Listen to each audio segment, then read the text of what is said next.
बौद्धिक आतंकवाद हम सबने सहा है। प्राइमरी एजुकेशन से हायर एजुकेशन तक हम सबने भुगता है। मैंने स्वयं सहा है। उदाहरण देना चाहूंगी, 2008 दिल्ली यूनिवर्सिटी बीए पास कोर्स, टॉपिक पढ़ाया जा रहा है एंशिएंट कल्चर इन इंडिया। उसमें एक चैप्टर है 300 रामायणास बाय A.K. रामानुजन। क्या पढ़ाया जा रहा है उसमें?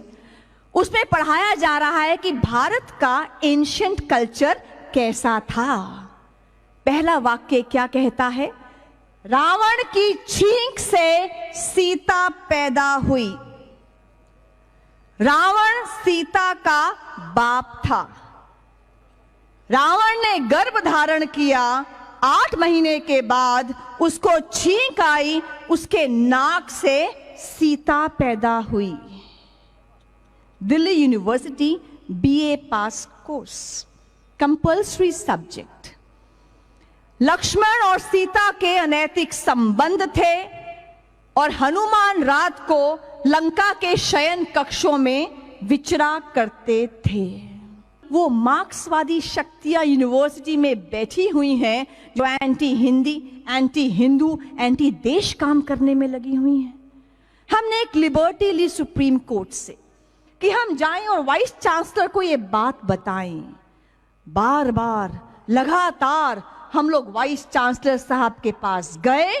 उसके बाद एकेडमिक काउंसिल में हम में से कुछ राष्ट्रवादी प्रोफेसर्स ने इसको एजेंडे में डाला, उठाया और इस चैप्टर को कोर्स से सदा के लिए हटा दिया गया।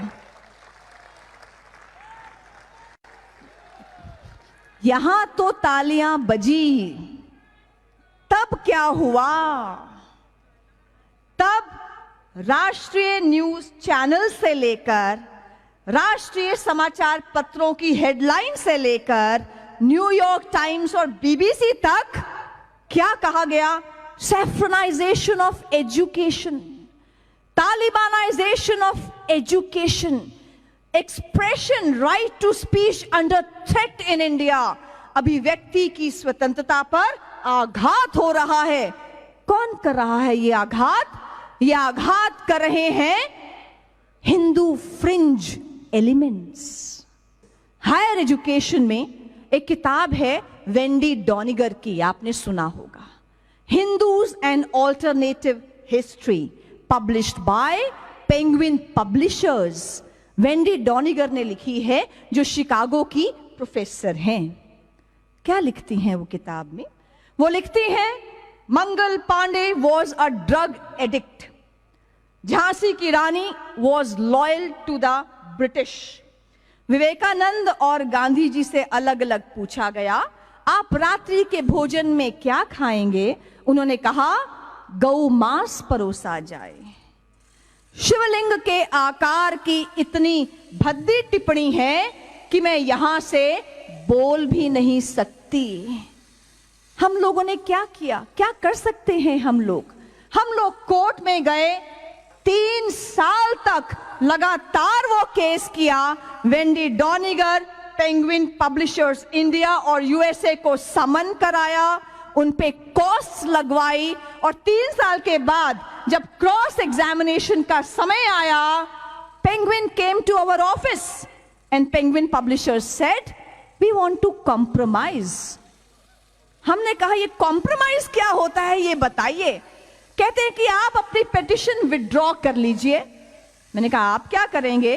वो कहते हैं कि हम वेंडी डॉनिगर की सभी किताबों को हिंदुस्तान से खत्म कर देंगे, पल्प कर देंगे, समाप्त कर देंगे और दोबारा ये किताब हिंदुस्तान में पब्लिश नहीं करेंगे।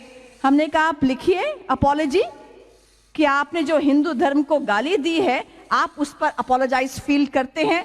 कहते हैं, हम लिख देंगे, हम सब धर्मों का आदर करते हैं। बहुत प्यार से, बहुत अच्छे वातावरण में ये सारा कार्य हुआ। इसको आप बंद कर दें तो अच्छा रहेगा। ये सारा कार्य बहुत ही अच्छे वातावरण में हुआ। हम नेक्स्ट डे गए, हमने अपना केस विड्रॉ कर लिया, लेकिन बौद्धिक आतंकवाद का वो विभत्स चेहरा हमने दोबारा देखा। फिर नेशनल चैनल से लेकर समाचार पत्रों से लेकर बीबीसी, न्यूयॉर्क टाइम्स, जर्मन और फ्रेंच न्यूज़पेपर्स, सबकी हमारे ऑफिस में लाइन लगी और उनकी हेडलाइंस क्या थी? Freedom of expression under threat, India bans a book, saffronization of education, talibanization of education. क्या ये अभिव्यक्ति की स्वतंत्रता है कि आप किसी भी एक धर्म को पकड़ो और गाली दो?